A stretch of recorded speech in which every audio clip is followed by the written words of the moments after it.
Well, let's move north of our border. 6 years after Zimbabwe abandoned its almost worthless local dollar, the country are once again hit by currency uncertainty, partly our fault.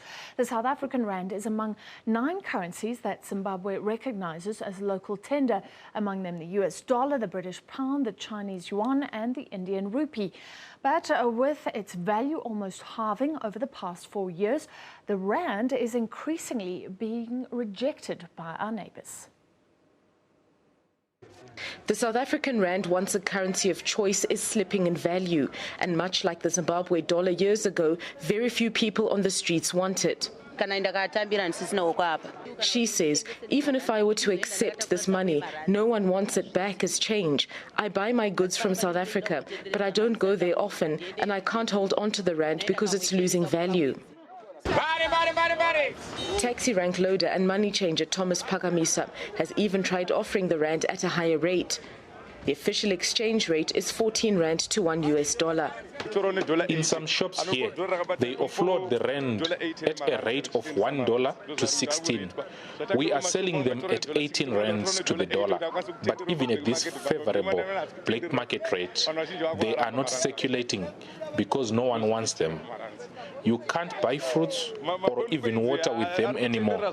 The notes have some value, but the coins are worth nothing. These coins, used only in Zimbabwe, are partly responsible for the waning demand.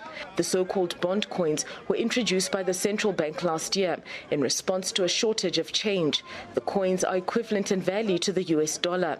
Banks say the usage of the US dollar has risen to about 80%, while use of the rand has declined to as low as 20%. We see more of our customers bringing these to the bank. Currently, banks hold something like 2.5 million rand coins cumulatively. We do have a total amount of money in the economy, 5.6 billion in aggregate in total, and 2.5 million in mathematical terms is really less than 2%, less than 1% of the total money supply in the economy. Therefore, the impact in aggregate terms is really quite at the margin.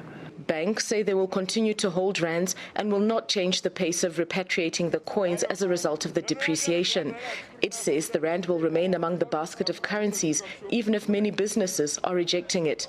Shinga Nyoka, SABC News, Harare, Zimbabwe.